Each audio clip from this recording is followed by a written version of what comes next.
नमस्कार दर्शकों, अभी न्यूज में आप सभी का स्वागत है। मैं हूं आपके साथ पल्लवी शर्मा। जैसा कि आगामी 22 जनवरी को रामलला की प्राण प्रतिष्ठा होने वाली है, उसी क्रम में हमने आप सभी को कई कार सेवकों से मिलाया था। उसी क्रम में आज हमारे साथ हमारे स्टूडियो में मौजूद हैं लोकेश गर्ग, जो कि एक राम भक्त हैं, समाज सेवक हैं और कार सेवक भी हैं। तो लोकेश गर्ग जी, आपका स्वागत है स्टूडियो में। नमस्कार, जय श्री राम। लोकेश गर्ग जी, जैसा कि हमने सुना है कि आप एक कार सेवक हैं, समृद्धि ज्वेलर्स के मालिक भी हैं, तो उसी के क्रम में आज हमें बताइए कि जो कार सेवक जो उसमें शामिल हुए थे, राम मंदिर प्राण प्रतिष्ठा महोत्सव आज होने वाला है, उस समय जो आंदोलन हुआ था, तो उसके बारे में हमारे दर्शकों को बताइए कि हमने सुना है कि आप उसमें शामिल थे। नमस्कार, जय श्री राम। सबसे पहले मैं अभी न्यूज़ को साधुवाद देना चाहूँगा और बधाई के पात्र हैं कि समय समय पर सामाजिक परिदृश्य में जो अभी न्यूज़ की जो भूमिका रही है वो वास्तव में सराहनीय है। और हर मौके पर जो समाज की चाहे छोटी से छोटी समस्या हो या समाज को किसी भी विषय से अवगत कराना हो, अभी न्यूज़ ने अपने दायित्व को बहुत बखूबी अंजाम दिया है और बहुत ही कम समय में एक अपने पूरे क्षेत्र में अपनी एक अलग पहचान बनाई है। तो बहुत बहुत बधाई, शुभकामनाएं, मंगल कामनाएं अभी न्यूज़ को। और चूँकि यहाँ कृष्णा नगर में समृद्धि ज्वेलर्स आपका ही है और उस समृद्धि ज्वेलर्स के विज्ञापन के प्रचार में अभी न्यूज़ का बहुत योगदान रहा है, तो उसके लिए भी बहुत बहुत साधुवाद, धन्यवाद। जैसा कि बहन आपने कहा कि राम जन्मभूमि आंदोलन, कार सेवा, कार सेवक, मेरा सौभाग्य है कि मैं एक कट्टर हिंदू परिवार में मेरा जन्म हुआ और प्रारंभ से ही पूरा परिवार संघ परिवार था। ननिसार पक्ष से भी वो सारा कुछ पैतृक मिला, माँ से सनातनी है ही, और वो विचार और व्यवस्थाओं में जीवन का प्रारंभ हो रहा था। सन 90 में जब विश्व हिंदू परिषद के माध्यम से और बजरंग दल के तत्वाधान में जब राम जन्मभूमि आंदोलन के शिलान्यास हुआ या राम जन्मभूमि आंदोलन को एक गति मिली, उस समय बेसिकली हमारा जो निवास है वो सदर बाज़ार में है और वहाँ पर विवेकानंद शाखा होती थी। हम बहुत छोटे स्वयंसेवक थे विवेकानंद शाखा के, और वहाँ पर उस समय शायद मुझे ध्यान है विजय अग्रवाल सराफ बंटा जी उस आंदोलन से जुड़े हुए थे और उन्होंने रामलला की जो ज्योति वहाँ से चली और उसमें हर घर से कुछ अंशदान के रूप में अंशदान इकट्ठा किया गया और ईंटों के रूप में एक ईंट और कुछ अंशदान का ऐसा प्रावधान रखा गया था संगठन द्वारा। तो वो सारे उस कार्यक्रम में हमारी सहभागिता हुई या हमारा जुड़ाव हो गया। तो उससे जुड़ते जुड़ते और वो चूँकि पृष्ठभूमि में वो सारी चीज़ें होती ही थी, तो ये बाबरी मस्जिद के ढांचे के ऊपर ये जो आंदोलन होने लगा, कार सेवा की 6 दिसंबर की जो तिथि निश्चित हुई, उससे पहले के और सारे कार्यक्रम हुए।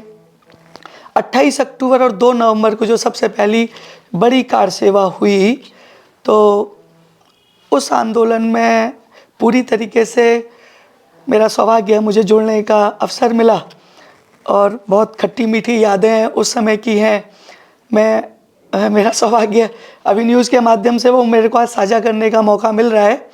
28 अक्टूबर को चौक बाज़ार से कार सेवकों का जत्था चला, जिसमें चौक बाज़ार में सराफा कमेटी के पास एक भवन होता है, निम्बार्क भवन, वहाँ से वो कार सेवकों का जत्था निकला।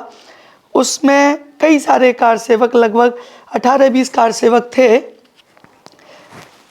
मैं समझता हूँ कार सेवक तो रहे होंगे, 50 एक कार सेवक रहे थे, पर उसमें 16 लोगों की गिरफ्तारी उस 28 अक्टूबर में उस कार सेवा के दौरान हुई, तो हम निम्बार्क भवन से गोढ़ाई बाज़ार जिसको बोलते हैं, उससे वहाँ से हम निकले तो हमारे ऊपर चौक बाज़ार में हमको रोका गया और वहाँ पे लाठीचार्ज जैसी स्थिति बनी। उस समय तत्कालिक कोतवाल होते थे धर्मचंद जी और सीओ सिटी होते थे एस के सिंह साहब। तो उन्होंने हमको बहुत सारे लोग उसमें तितर बितर हो गए, कुछ लोगों की उसमें गिरफ्तारी हुई। 2 जीपों में हम लोगों को वो बड़ी बुरी तरीके से अत्याचार करते हुए हमको ठूस ठूस कर उसमें लेकर गए। तो 2 जीपों में शायद हम 16-17 लोग उसमें हमारी गिरफ्तारी हुई। आज मेरे को लगता है उस कार सेवा के दौरान, उस कार सेवा में जाने के दौरान जो जत्था हमारा निकला, उसमें से आज कुछ एक लोग तो आज इस दुनिया में भी नहीं रहे। मुझे याद आ रहा है रमनलाल अग्रवाल गुड़ेरा वाले होते थे, वो उस कार सेवा में जाने के लिए उस जत्थे में शामिल थे। आज वो भी दैहिक रूप से हमारे बीच में नहीं है। एक गोविंद प्रसाद मित्तल जी भी होते थे, वो भी उस दौरान हमारे साथ थे कार सेवा के लिए जो जत्था निकला। आज शायद आज वो भी दैहिक रूप में हमारे बीच में नहीं है। और बड़ी बुरी तरीके से हमें वो उस जीप में रख कर लेकर गए। उस जत्थे में सबसे छोटी उम्र का कार्यकर्ता था, शायद मेरी अनुमानित आयु उस समय 13.5-14 वर्ष की रही होगी। और बड़ा मारपीट करते हुए हमको वो उसमें लेकर गए और वो सीधा हमको कोतवाली में ले गए और कुछ लोग रास्ते में छूट गए। तो शायद हम 16 या 17 लोग उस जीप में थे और हमने उस जीप का, बहुत छोटी उम्र थी और एक बड़ा आनंद आ रहा है उस बातों को सोच सोच कर बोलने में कि हमने जीप का होठ फाड़ दिया था और वो एक ही बात चल रही थी कि राम लला हम आएंगे, मंदिर वहीं बनाएंगे। और तो सर ये बड़ा सौभाग्य की बात है। मैं आपको एक बात और बताऊं, आज वो सपना साकार होने जा रहा है। आदरणीय प्रधानमंत्री मोदी जी के लिए इतना साधुवाद, इतनी शुभकामनाएं, मंगल कामनाएं आदरणीय योगी जी के लिए कि उन्होंने, बहुत सारे लोग बोलते थे कि सिर्फ सरकार का ये एक चुनावी मुद्दा है, एक प्रोपेगेंडा है, कभी कुछ नहीं होने वाला, ऐसा राम मंदिर नहीं बनेगा। बनने की स्थिति बनी तो फिर ये बोले सरकार नहीं बना रही, सुप्रीम कोर्ट बना रही है। सुप्रीम कोर्ट के बाद भी कुछ ना कुछ जो गैर सनातनी है, जिनको सिर्फ और सिर्फ अपवाद के रूप में कुछ ना कुछ बोलना है, वो बोलते हैं। तो सर इस पे एक चीज़ और पूछना चाहती हूँ, जैसे कि विपक्षियों ने मना कर दिया, इनकार कर दिया, राम लला की जो प्राण प्रतिष्ठा होने जा रही है उसके लिए मना कर दिया, जाने से इनकार कर दिया है। तो उस पर आप क्या कहना चाहेंगे कि उन्होंने जो मना किया उसके पीछे क्या वजह है? विधर्मी है, उनको धर्म की पहचान ही नहीं है, उनको समझ ही नहीं है। वो सिर्फ और सिर्फ निहित स्वार्थ में लिप्त हैं। उन्हें पता ही नहीं है कि उनका अस्तित्व क्या है। जो सनातन है, जो धर्म है, जो राम है, उससे विमुख होकर तो कुछ भी संभव नहीं है। और वो विधर्मी ही हैं, उनको पता ही नहीं है कि वो किस गर्त की ओर जा रहे हैं। और मैं तो अपने ठाकुर जी से, वो तो करुणामयी हैं, उनसे विनती भी करूँगा, प्रार्थना करूँगा कि ऐसे विधर्मियों को भी सद्बुद्धि आए और वो राम काज में लगे, और राम काज में ना भी लगे तो पर विरोध में तो ना खड़े हों। जी अच्छा, तो सर एक बात और, हमारी तरफ से एक कॉन्सेप्ट है कि कैसे हैं मेरे राम, उसके ऊपर 2 शब्द बोलिए। मेरे राम, सबके हितों के राम, मर्यादा पुरुषोत्तम श्री राम, सबके राम, सबके राम, सबके राम। तो सर उस दौरान जो आपकी गिरफ्तारी हुई थी, तो उस समय की क्या क्या यातनाएं थी, आप उस पे थोड़ा बताइए। वो बहुत खट्टी मीठी बातें हैं। 28 अक्टूबर को जब हमारी गिरफ्तारी हुई और हमको कोतवाली में ले जाया गया, तो एक लॉकअप में उसका साइज़ बहुत ज़्यादा बड़ा होता नहीं था। कुछ लोग पहले से वहाँ मौजूद थे। 16-17 लोगों का हमारा जत्था था। हम सारे लोगों को उसमें उन्होंने ठूस दिया और ठूसने के दौरान आपको जिस लोग को जा रहे थे उसमें सबको डंडे मार मार के वो हमको अंदर डाल रहे थे। हम बहुत छोटे थे तो हमसे बोले कि मतलब गाली देकर भी बोल रहे थे कि तेरी बुद्धि खराब हो गई है, अभी पढ़ने लिखने की उम्र है, कहाँ ये नेतागिरी की बातें हैं दिमाग में आ गई है, क्यों नेतागिरी का शौक़ लग गया है। पर वो एक जुनून था, वो एक सत्य था। तो मैंने कहा नहीं, ये रामलला हमारे और हमको तो मंदिर वहीं बनाना है और हमको वहीं मंदिर के लिए निर्माण के लिए जाना है। तो उन्होंने हमको अंदर ठूस दिया और खाने पीने की कोई व्यवस्था थी नहीं, बड़ी दयनीय स्थिति थी। छोटे से लॉकअप था, उसी में ही लघु शंका के लिए और शौच के लिए छोटा सा उसी में स्थान नियत था। 25-28 लोग उसमें टोटल मौजूद थे। 28 अक्टूबर का पूरा दिन उसी लॉकअप में रहे, 28 अक्टूबर की रात उसी लॉकअप में रहे। 29 अक्टूबर को शहर में कुछ बलवा हो गया था, तो मुझे ध्यान है, मेरे को सहरन आ जाती है। राम कुमार पंड्या जी होते थे आयुर्वेद के, यहाँ पर वो वैद्य थे, गोलपाड़े में उनका निवास था। SK सिंह CO सिटी होते थे और उनको वहाँ से वो खचीटते हुए लेकर आए थे। हम लॉकअप में से उन्हें देख रहे थे और उन्होंने साफ़ी पहनी हुई थी राम कुमार पंड्या जी ने और ऊपर बनियान डाला हुआ था। आप सबके संज्ञान में नहीं होगा, उस समय कोतवाली में एक पीपल का पेड़, वो नीम का पेड़ होता था।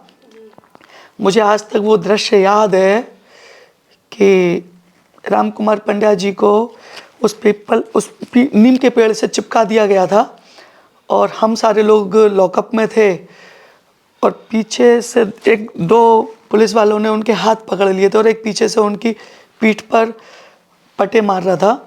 और उन्होंने शायद, मेरे ख्याल से उस समय राम कुमार पंड्या जी की अवस्था 65 से 70 वर्ष रही होगी और इतना मारा उन्होंने और उनकी पीठ पूरी लाल कर दी थी। और सिर्फ उनका एक ही दोष था कि वो सनातनी थे, वो रामलला के लिए कुछ करना चाहते थे या उनकी भावना वैसी थी, उन्होंने कुछ कहा होगा। तो और SK सिंह जी उस समय वो तत्कालिक CO सिटी थे, तो थोड़ी देर के लिए शायद उस दिन कर्फ्यू खुला था, तो जो जनता हमको लॉकअप में मिलने आ रही थी तो उन्होंने एक शब्द बोला था, वो मुझे आज भी वो अक्षर से याद है कि अगर शहर में बलवा हुआ तो वो उस बलवे का रिजल्ट, परिणाम इस लॉकअप में जितने भी लोग हैं उनके शरीर पर दिखेगा। मतलब अगर शहर में अगर कुछ बलवा होता है, अगर राम सेवक, कार सेवक अगर कुछ अपनी इच्छा जाहिर करते हैं तो उसके रूप में वो हमको यातनाएं उस लॉकअप में देने वाले थे। बड़ा विभत्स दृश्य था। मुझे याद है 28 अक्टूबर का पूरा दिन, 28 अक्टूबर की पूरी रात, 29 अक्टूबर का पूरा दिन, 29 अक्टूबर की पूरी रात और 30 अक्टूबर की शाम को जो उसमें लॉकअप में थे, उनमें से उन्होंने उन लोगों को जेल भेजा और मुझे किन्हीं कारण से जेल ना भेजकर मुझे 30 अक्टूबर को शाम को 6-6:30 बजे उन्होंने एक होमगार्ड के कांस्टेबल के साथ में मुझे मेरे घर पर पहुंचाया। तो शायद उस समय ये चर्चा का भी विषय रहा कि उस छोटी सी उम्र का मैं एक कार सेवक था जो 2 रात कोतवाली में मुझे अपनी रातें बिताने का सुअवसर प्राप्त हुआ।